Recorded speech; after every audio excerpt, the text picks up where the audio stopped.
The afternoon lecture is underwritten by the Louise Shaw Van Kirk Dill Fund. This fund was created through a bequest of Mrs. Dill and by gifts made by her husband, Hugh Mac Dill, her daughter, Caroline Van Kirk Bissell, and her son, the late H. Spencer Van Kirk III.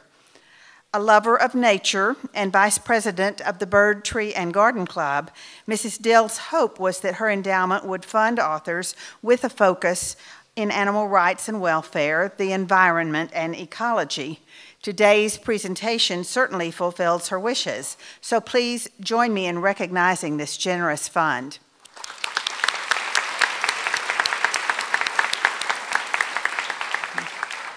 We are joined this afternoon by journalist and documentary filmmaker Chip Walter.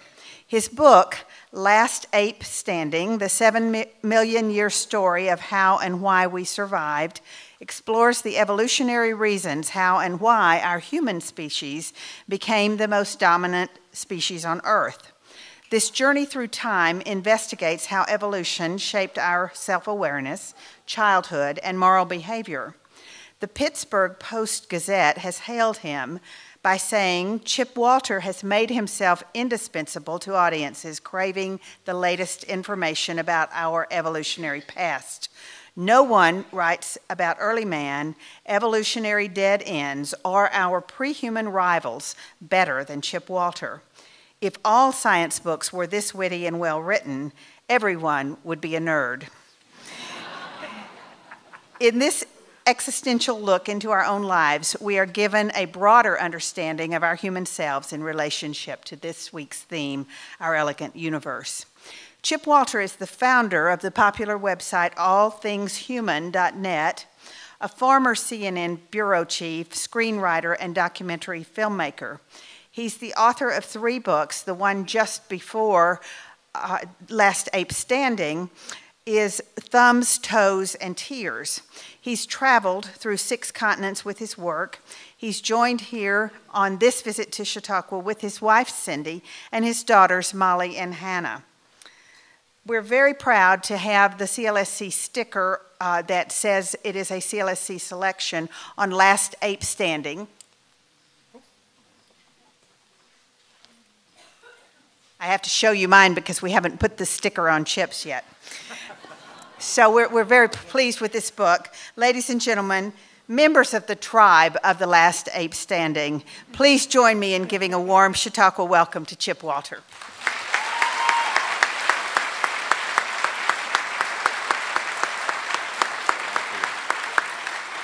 Thank you. Well, thank you very much for that kind introduction. It is so great to be here. First, I have to tell you, I never in a million years thought that I would be speaking in a place called the Hall of Philosophy. It's just a little bit daunting. But the good news, I'm not complaining, because the good news means that I am at Chautauqua. And that is one of my favorite places on planet Earth. I mean, not just because it's so beautiful, it clearly is beautiful even on a rainy day, but because it's so unique. You know, there is no other place on the planet like it. And it's also because it stands for so many of the things that I feel are important: creativity, curiosity, learning just for the sake of it, just for the fun of it, you know. And it is fun to learn, to keep acquiring new knowledge. So I want to, thank Jeff and Shara and Caroline Bissell, and of course CLSC for the opportunity to come and spend some time with you right now and this week. I'll actually be around until Saturday, so if any of you see me in the street, say hello and feel free to ask any questions that you have. Now, I promise that I won't talk at you very long. I'm a writer, not a public speaker, so speeches aren't really my strong suit. But since you have come here in the rain, I suppose I ought to say a few things about Last Ape Standing. And so I thought I'd try to handle 2 main things, tell you, first of all, what's the book about? That seems apropos. Some of you may have read it, some of you may have not, but I can at least outline the premise of the book. And I'm going to do that in a minute by reading a small passage from the introduction to the book. And the second thing is I'd like to tell you why I wrote the book and why I felt it was important to write the book. I suppose another way of putting this is that I am here to tell you why you are here. Not here in the Hall of Philosophy, willing to listen to whatever words I might be able to string together to make some sort of sense, but why you are here at all. Why you are on this planet, sitting in this place, in this time and place. Or more precisely, why any of us is here. I mean, how is it that the Homo sapiens, that we are, the 7.2 billion of us, came into the world? Why is it, in other words, that we are the last ape standing? So anyhow, let me set the table a little bit. I think it'll provide some perspective if I read this passage to you from the beginning of the book, and then we'll talk a little more about why I wrote it. Over the last 180 years, we have so far managed to stumble across, unearth, and otherwise bring to light evidence that 27 human species have evolved on planet Earth. As you may have noticed, 26 of them are no longer with us. Done in by their environments, predators, disease, or the unfortunate shortcomings of their DNA. The lone survivor is a particular and peculiarly successful, upright walking primate that calls itself, a little self-importantly, Homo sapiens sapiens, the wise one. In most circles, we simply call them you and me. Of all the varieties of humans that have come and struggled and wandered and evolved, why are we the only one still standing? Couldn't more than one version have survived and coexisted with us in a world as big as ours? Lions and tigers, panthers and mountain lions coexist. Gorillas, orangutans, bonobos, chimpanzees, they do as well, although just barely, unfortunately. Two kinds of elephants and multiple versions of dolphins, finches, sharks, bears, beetles inhabit the planet, yet only one kind of human. Why? Most of us believe that we alone survived because we never had any company in the first place. According to this thinking, we evolved serially from a single procession of gifted ancestors, each replacing the previous model once evolution had gotten it just right. And so we moved step by step. Aristotle called this the great chain of being, improving from the primal and the incompetent to the modern and perfectly honed. Given that view, it would be impossible for us to have any contemporaries. Who else could have existed except for our direct and extinguished antecedents? And where else could it all lead except to us, the final perfect result? This turns out to be entirely wrong. Of the 27 human species that have so far been discovered, and we are likely to discover far more, a considerable number of them live side by side. They competed. Sometimes they may have mated more than once. One variety likely did the others in by murdering them outright, or simply outcompeting them for limited resources. We are still scrounging and scraping for those answers, but learning more all the time. If we hope to place our arrival on the scene in any sort of perspective, it's a good idea to remember that every species on Earth, and every species that has ever lived on Earth, by some counts 30 billion of them, has enjoyed a long and checkered past. Each came from somewhere quite different from where it ended up. For example, it's difficult to imagine, for example, that blue whales that now swim the oceans of the world, great leviathan submarines that they are, were once furry, hoofed animals that roamed the plains south of the Himalayas 53 million years ago. Or the chickens and ostriches are the improbable descendants of dinosaurs. or that horses were once small-brained little mammals not much taller than your average cat with a long tail to match. And the Pekingese lapdogs that grace the couches of so many homes around the world can trace their beginnings to the lithe and lethal gray wolves of northern Eurasia. The point is that behind every living thing lies a captivating tale of the forces, how the forces of nature and chance transformed them step by genetic step into the creatures that they are today. We are no exception. You and I have also come to the present by a circuitous and startling route. And once we were quite different from the way we are now. This in itself, however, fails to answer the nagging question of why our particular branch in the human family managed to find its way to the present when so many others were shown the evolutionary door. Plenty of other human species had a good run, many considerably longer than ours. Some were bigger, some were stronger and faster, some even had heftier brains, yet none of those traits was good enough to see them through to the present. Somehow only we, against all odds and despite the brutal and capricious ways of nature, managed to survive so far. Why? Our story begins once upon a time, a long time ago. The book kind of goes on like that for another 200 pages. Now, some of you might ask, well, why tell this story? Really, who cares that there were these other species? Who cares that these fossils were found in Asia and these fossils were found in Africa and those were found in Europe? Or Homo habilis this and, Homo erectus that? I mean, really, what's the big deal? Well, personally, I think it's a big deal because I'm just utterly fascinated with us. And I don't think I'm alone. I think we are all fascinated with one another on some level or another. I mean, you see it every day. We observe ourselves in the real world and online and on TV. We tell stories about ourselves. We talk to one another almost incessantly.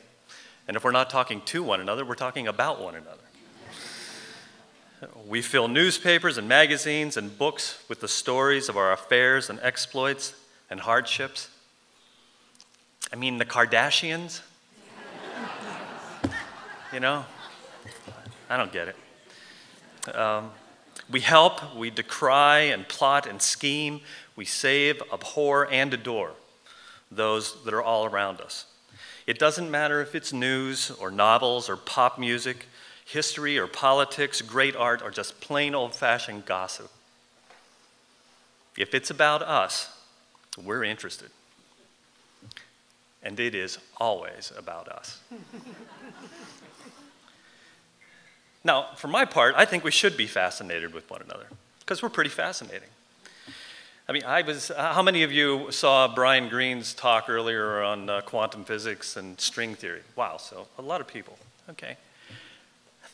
Think about that. What creature thinks about these sorts of things? What creature comes up with these kinds of theories? Imagine the concept of us living in one of a billion possible parallel universes. Here we are,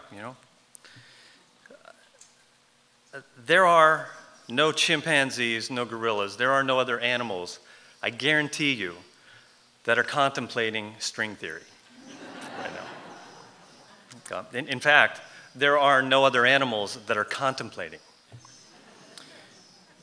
We are unique in this and so many other ways.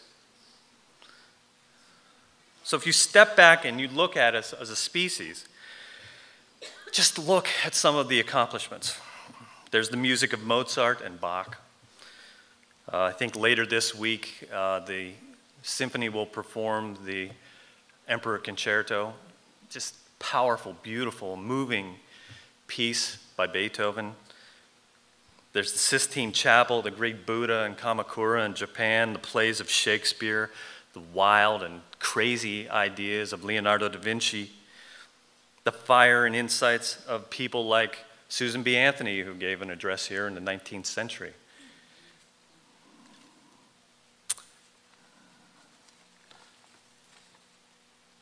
There's even the calculus of Leibniz and Newton. And I was always fascinated because they invented it, both of them, at the same time in two different parts of the planet. I always thought that was amazing. And these are just the obvious examples. The list is endless and long. There is no animal like us. How is this possible? Well, I just returned this past weekend from Germany. Just on Saturday got in. Arrived here on Sunday, and I was where I'm on assignment for National Geographic. This is the world's greatest assignment, I assure you. And I'm writing a story for them on the origins of art and the emergence of the modern human mind. And so I was in these caves where the most ancient three-dimensional art has been found, the very first sculptures, and also the very first musical instruments. These go back 42,000 years. 42,000 years, a long time. That's 20 times longer than when Caesar was ruling Rome. Earlier in the year, I was in Africa, in South Africa, and I was in an area where the very first evidence of symbolic thinking of any kind was found. A little red rock, ochre, with little cross-hatchings and markings that somehow mean something to somebody at that time. We don't know what it meant, but we're pretty sure they're real symbols. That was 100,000 years ago. Now, usually when you put together a list of important inventions, think of the wheel, you think of fire, you might think of the transistor, the light bulb, steam engine. That list is also very long. But for my money, the greatest invention is the symbol. Because without symbols, we would have no language or music or mathematics. There would be no books, there would be no painting or sculpture, no world economy, truthfully, no Chautauqua. Symbols are what make the world that we live in today possible. We use them to break it down and make sense of it. I am making sound symbols at you right now. Think about it. I am making noises at you. Somehow you understand these noises. Somehow my mind is connecting with your mind. And the information here is making its way into your head. You may not choose to keep it there, but nevertheless, it's headed that way. So symbols enable us to meld minds, to share with one another the thoughts and feelings and ideas that we have. They are the currency and the lifeblood of communication, and communication is our special human talent. In the end, this is why we can do so many of the things that we can. We've used symbols to lock our ideas and our minds together, kind of like Legos. So that over time, we've built this huge, rambling, rambunctious thing that we call human civilization, with all of its thoroughly human strengths and human weaknesses. We are even using the power of symbols to rewrite our own DNA. We are a new form of evolution in this sense. We have evolved to change the way we evolve. We are an assemblage of genes rewriting our own genetics. I don't know about you, but it's both an exhilarating and profoundly disturbing thought. Nevertheless, we can do it because we alone have a mind that can contemplate symbols. We can take a feeling, a thought, a concept that is in here and somehow put it out there so that we can share it with everybody else. In doing this, we have completely remade an entire world. We have done it just like that. Not in billions of years, not in millions of years. I'm Carl Sagan, billions and billions. Not millions of years, but thousands of years. It's an evolutionary blip. But still, there's more questions, right? Unfortunately. Our behavior is broad and complex beyond just our cultural accomplishments.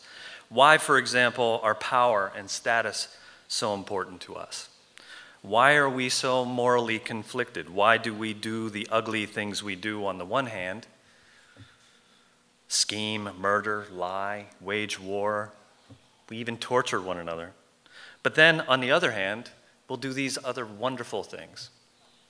Fall in love. Give our life for a total stranger. Go to the ends of the earth for our children or for the people that we love. You not only see these behaviors in the same species, you sometimes see them in the same person.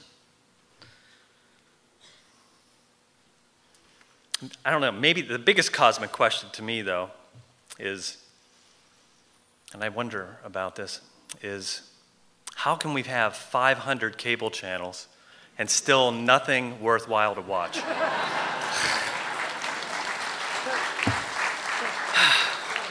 Yeah. It's a lot to think about. So I thought the best way to get to the bottom of all of this, to get back to why I wrote the book, was to look back to the beginning. Our past holds a lot of secrets, sometimes deep and dark, sometimes deep and illuminating. But it seemed to me that that was the place to look.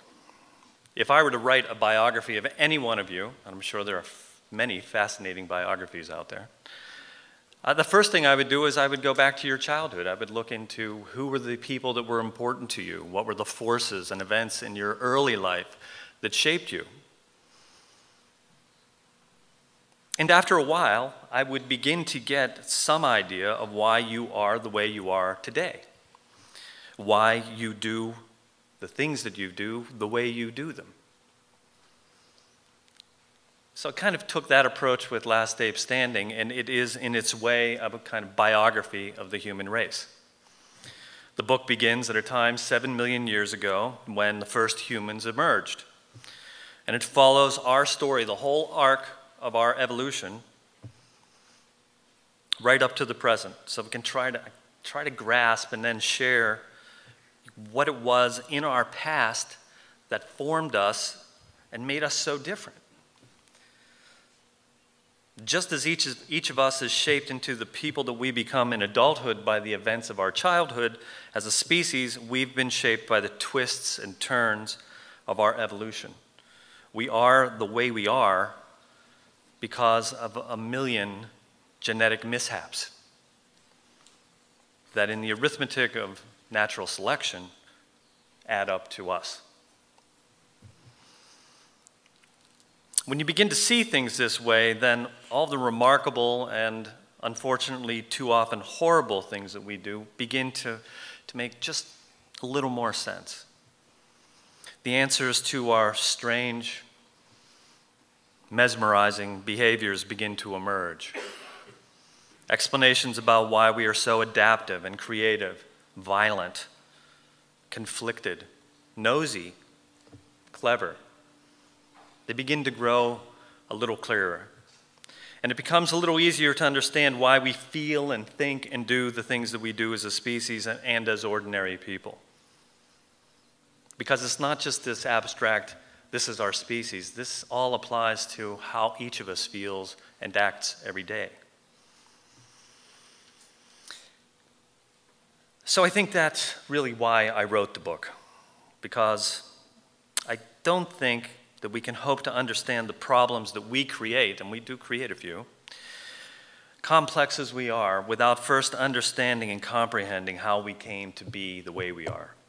To not grasp how we arrived in this universe damns us to remain mystified and imprisoned by our mistakes, unable to build a future that isn't simply human, but is humane.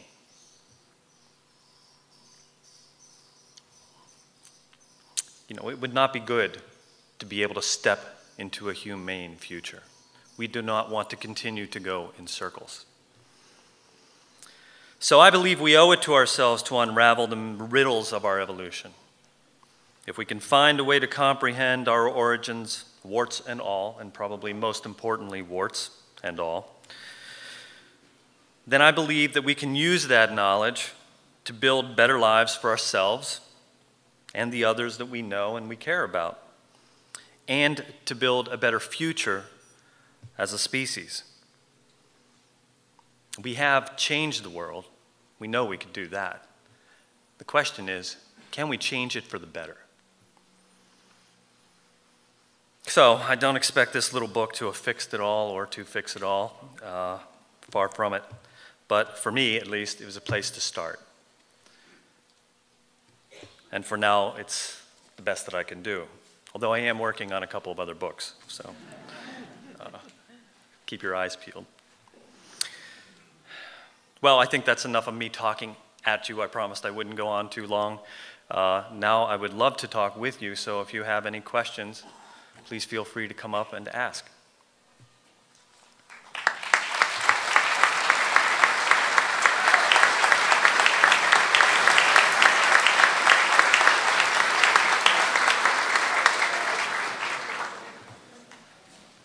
Yes? Will you explain about the lice? Oh, okay. Okay, that's all right. I'll try to give a relatively quick answer to this question. There's a section in the book that talks about the meetings of different human species. There is evidence that, kind of smoking gun evidence, that we met up with some form of Homo erectus around 25,000 years ago in Asia. Now, there's no fossil evidence for this, but there are two very interesting scientists in the United States that found that forms of lice have rejoined. They split off, apparently, and were body lice on our direct ancestors and on Homo erectus direct ancestors in Africa. And then they rejoined at some point. All of us, if you have lice, have two forms, body lice and head lice. Well, it turns out that you get those, one from your direct ancestors, but the other one was acquired somehow from another species of human. And that's the explanation. So that's the smoking gun evidence that we got together with somebody pretty intimately 25,000 years ago. Oh, sorry. I have a couple questions with regard to three of the things that you said. One was contemplating, the other was use of symbols, and the other was communicating. Mm-hmm. I have about 10 cats, and they contemplate all sorts of things, like they contemplate how to push the empty food bowl down the stairs to get my attention, and it works. Mm-hmm. They communicate with me. When they want to go out, they come and they bang their head against my ankle, mm-hmm. and then they look up and meow, run to the door. If they want food, they do the same thing, then run to the food bowl. Right. And they use symbols. Because when they want to play, they bring a toy mouse to me. Now, that doesn't mean they want to play with the mouse. They typically want to play with the laser, but that's how they tell me. Mm-hmm. So I think in the gross scheme, it's not true that they don't contemplate things or communicate or use symbols. Perhaps we do it a lot differently. Would you comment on that? Sure. Well, I do think it's a matter of complexity. Yes, your pet, and most pets, have what's called an iconic relationship with symbols, which is kind of a one-on-one relationship. Like if I say, walk, and our dog hears that word, he's like, up and ready to go, So he makes a kind of iconic symbol, one-to-one relationship with that word or that sound, But what we do is we can interlock symbols and we can recursively organize symbols so that every word in a sentence is a symbol, but every sentence is also a more complex symbol, and so on, until you get, really complex forms of media and that sort of thing. So I shouldn't say that there is no other species that can understand symbols on a very simple level, but there's certainly no other species that are contemplating string theory. And there are no other species that are really contemplating. Even though it may look like your cat or dog is contemplating, they're probably you know, thinking about I where they're think going to it's go to for the the bathroom. better not to contemplate string theory. Well, there's cat people and dog people. I'm not getting in the middle of that. Yes, sir. Yes, would you like to speculate why that Neanderthal man with a larger brain than Homo sapiens, why they only lasted a few thousand years after Homo sapiens entered Europe? Do you think it's symbolic thought? Do you think it's structure? Or what do you think the difference is? Boy, there's been a lot of discussion about that, and it's a difficult question to answer, but there is more evidence now. I think the biggest problem that they had is they never really got to very large numbers. Because they were evolving in Europe, they were dealing with ice ages, you know, which were battering the daylights out of them. So there were 100,000 or less of them spread out from Eastern Asia all the way to England. And so they were pretty sparse, and so they weren't interacting much, and I think they lost a lot by not being able to cross-pollinate ideas. They probably had language, and it was probably pretty sophisticated. They had symbolic thinking. They had good tools. But I just don't, in the end, I don't think that they had enough interaction with one another to learn from one another. Our numbers, by the time we came in from Africa, were larger, and we probably were, because we could interact more, ultimately we were just more successful. We traded, we had more symbolic thinking, more ritual, just more success. And I'm not sure that we probably outcompeted them for resources, but I think ultimately we just loved them to death. You know, we mated with them, and because our numbers were greater, they kind of were genetically swallowed. One thing that I should mention, it's in the book, is, you know, recent studies show that unless you're directly from Africa, most of you have about 2 to 4% of your DNA is Neanderthal. And if you're from certain islands in the Pacific, you also have Denisovan DNA in you, which is an entirely new species that's been discovered in the last couple of years. Thank you. I was wondering if, since your book went to press, you've run into some discoveries about human origins that have caught your eye that you think, oh wow, I wish I had known about. I mean, I'm sure there are a bunch, but I wonder if there's a few that you could really mention. Well, I think I got lucky here because, lucky or unlucky, I'm not quite sure, but a lot of information came out right toward the end. So there are sidebars in the book that deal with Denisovans and new information about Neanderthals and these people that have been discovered called the Red Deer Cave people, who we're still debating whether or not they are a separate species or who they are, but they were around 11,000 years ago living in South China, and you know, that's when we were inventing agriculture. If they were different, then they were here far longer than Neanderthals were, and even longer than the so-called hobbits of Indonesia. But so far, there haven't been any major, you know, changes that have taken place. But I'm sure there will be. Yeah, it's changing all the time, and I'm sure something new will come out. Yes. Yeah. To what extent were some of these disappeared species more or less absorbed by our own intermating? Since we had the numbers, our genes would dominate. Right. And to what extent would you speculate that this dominance was influenced either in the last 40,000 years by our ability to make art or the last 100,000 years with symbols? I think that it's, just having had the conversations that I've had with some of the people in Germany last week, I've become convinced that that's probably the thing that made the difference. Because symbols enable you to develop, and art and music enable you to develop rituals. I mean, if you imagine, I was also in Spain earlier in the year where this cave art, you know, some of the most ancient cave art is. And you climb back into these caves, you went sometimes as far as a mile. So it's not that people were living back here and sort of doodling on the wall. These were places where there were rituals held, where, you know, beautiful art was created. You could imagine music being played. You could imagine, you know, a bull roar and a flute and, you know, people singing, and who knows what was going on back there, but something fascinating, and I think that bonds people. And Another thing that's happened, another kind of strain of thought is that when humans and Neanderthal, or Homo sapiens and Neanderthals met, that created a need for them to create more ritual, because it's a way of saying, we are us, you know, you are of my tribe and we're not you, you know, and so more symbols become important. You know, you paint your face, you wear certain kinds of things. And then of course symbols also serve a purpose of status and power. So I think that we just had a lot more of that going on, and it was more difficult for Neanderthals to have that going on because of their numbers, and ultimately, I mean, it took 10 to 15,000 years, so we're not talking about a couple of hundred years or something, but eventually we won out. Thanks. Hi. Hi. Are chance and natural selection the same thing? And would either one describe the process of evolution?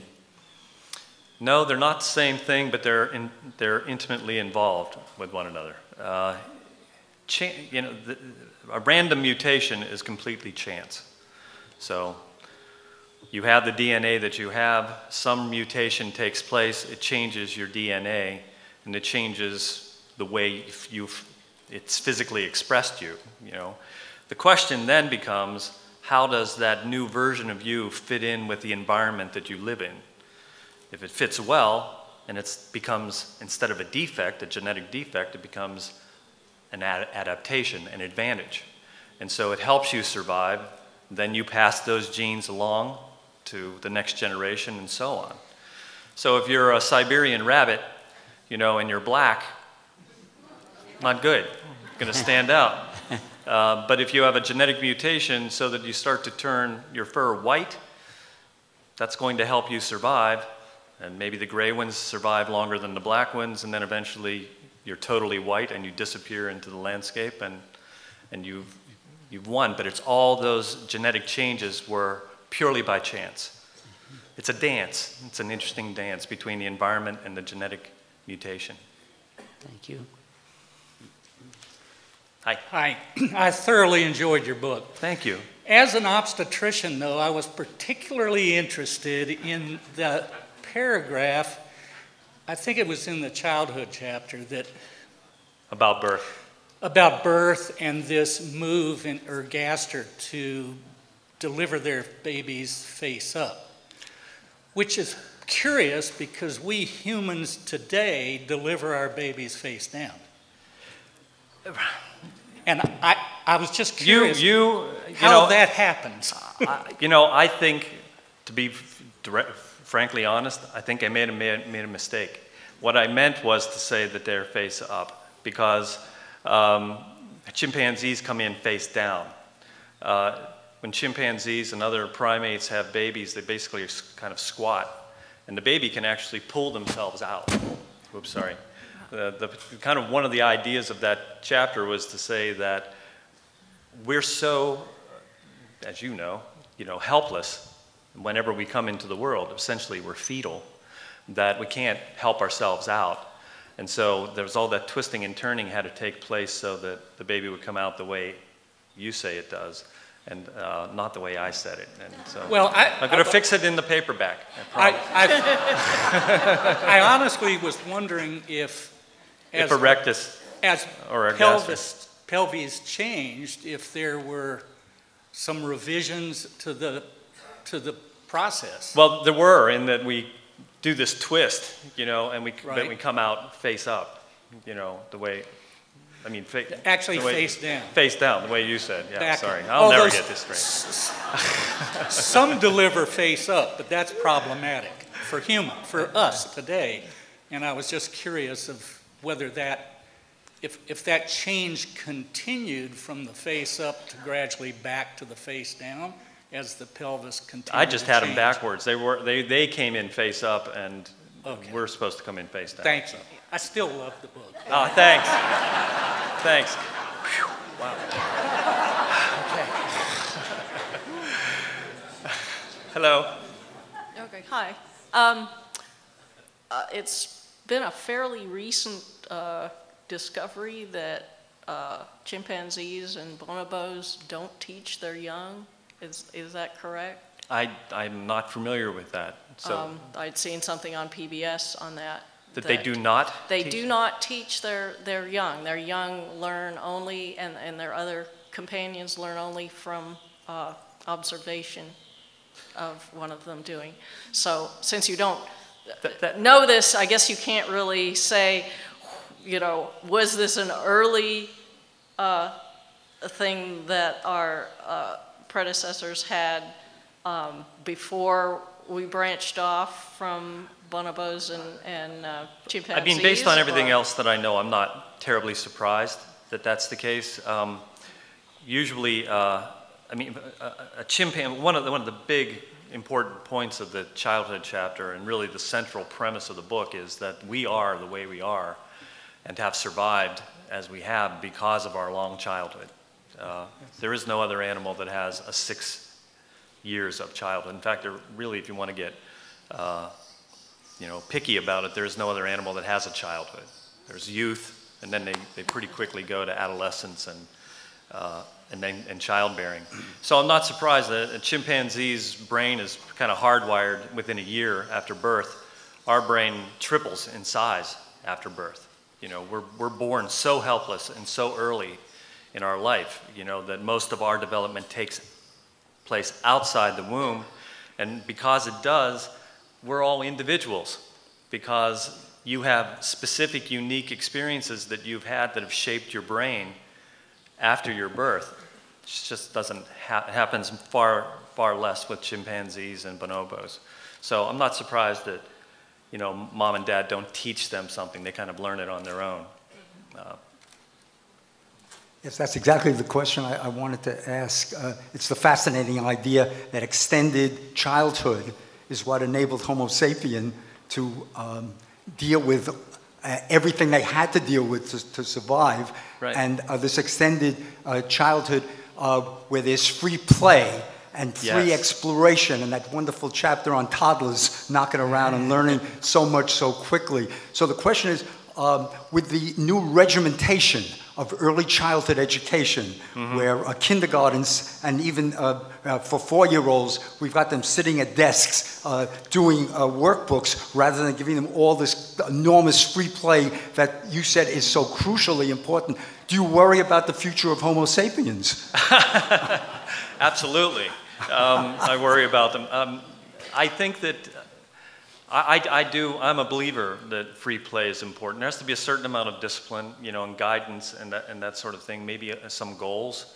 But personally, I didn't go to kindergarten. My mother actually said, "Do you want to go to kindergarten?" I said, "Why would I go to kindergarten? I can play in the woods all day." So that was the kind of childhood I had, and it was. I think that every child should have the childhood that Calvin and Hobbes has.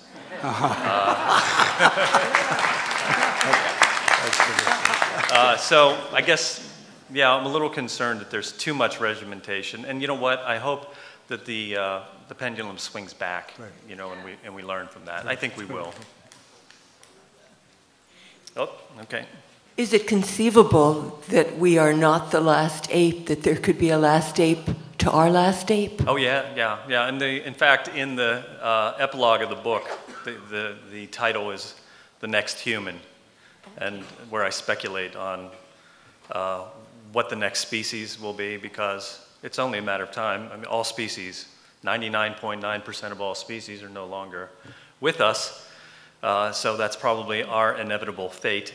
But if you think about it, did Homo heidelbergensis, which is our immediate predecessor, know one day that they turned into a Homo sapien? But I believe, if you read the epilogue, then you'll see that I believe that within 100 years there'll be a new species that I call cyber sapiens.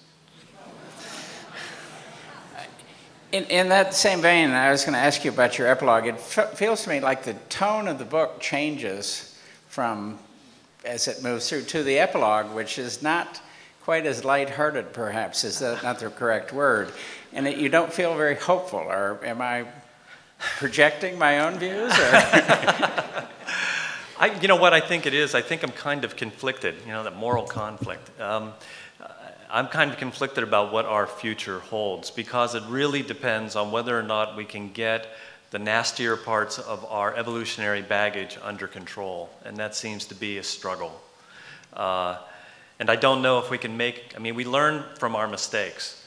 It's funny, when I was, raising my children, I'd say, you're going to make mistakes. It's okay to make mistakes. Just don't make lethal mistakes.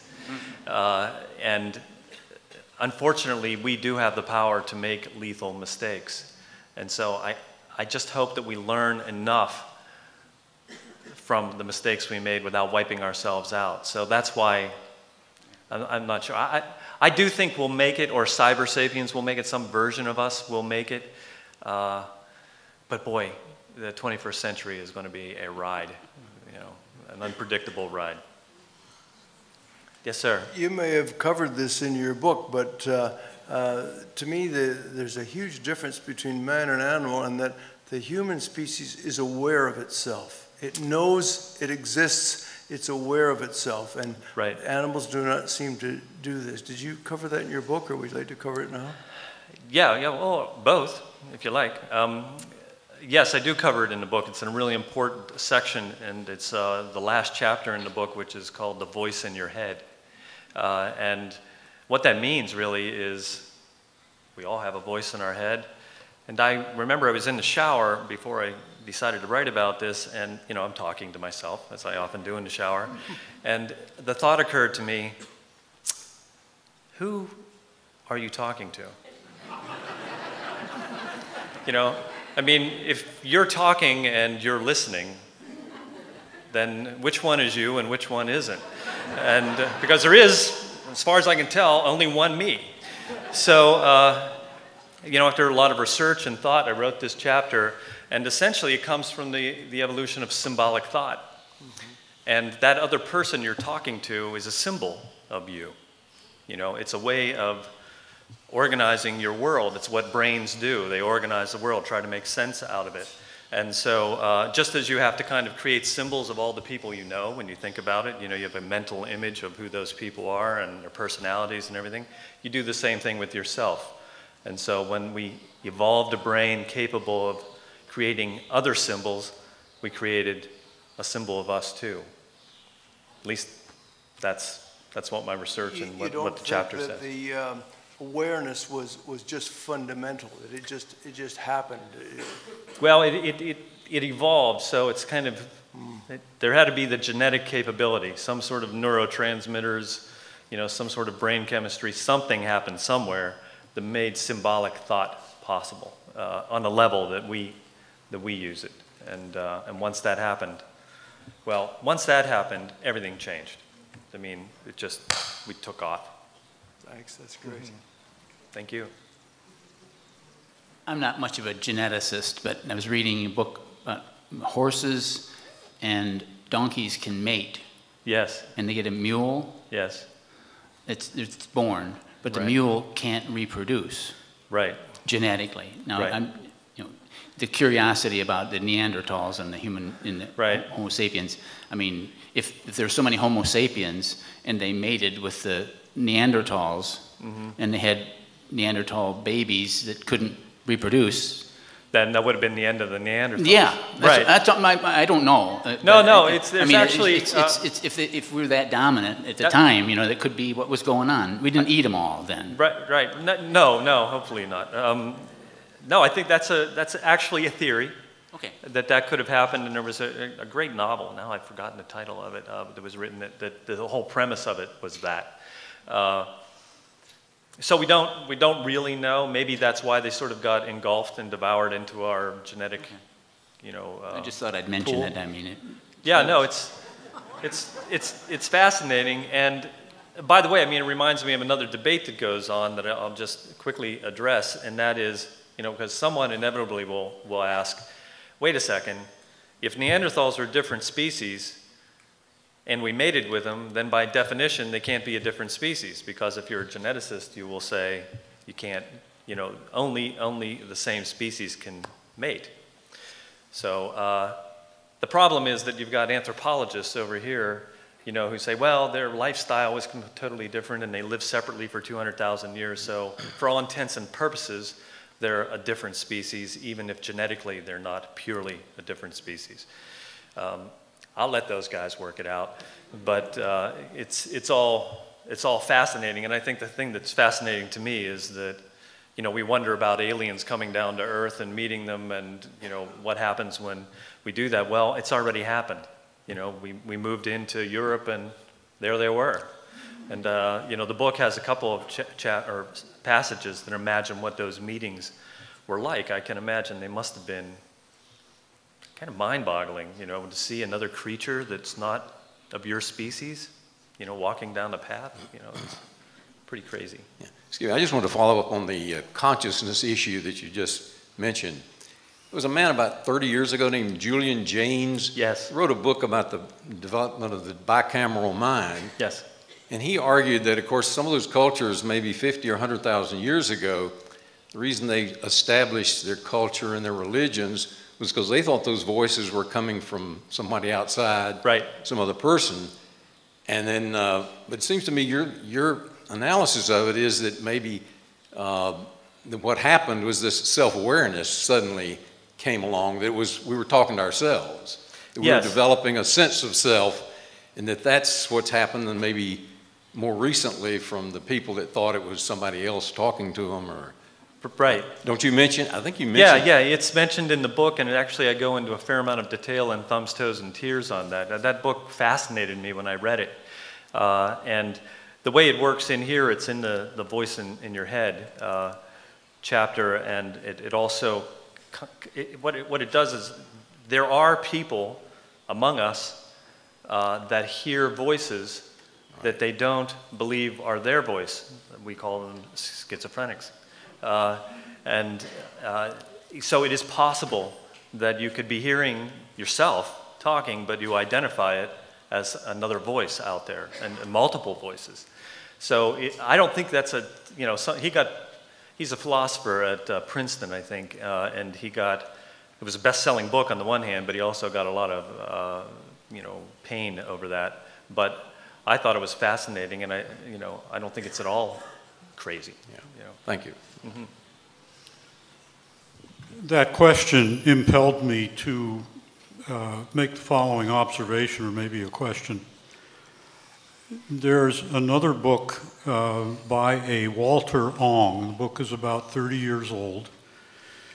The title, I'm not quite sure I remember correctly, but it's probably The Technologizing of the Word. And it contrasts non-literate societies with literate societies.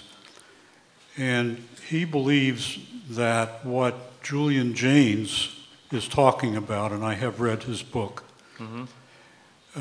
is really the difference between, or rather the mental processes of non-literate people, because he begins, let me see,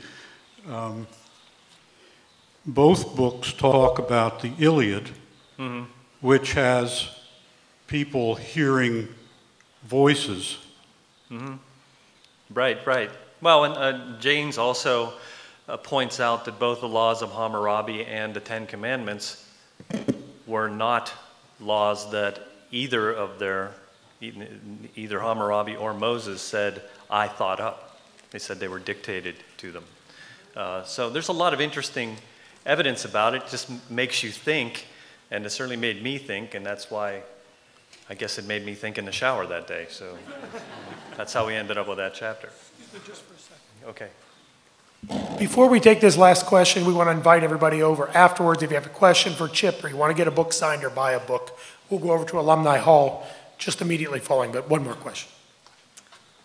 Thank you. Hi. I also enjoyed your book very much and your talk.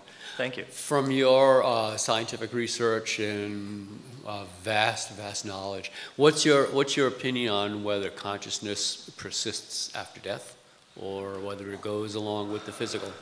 Wow. Okay, so my vast knowledge just went.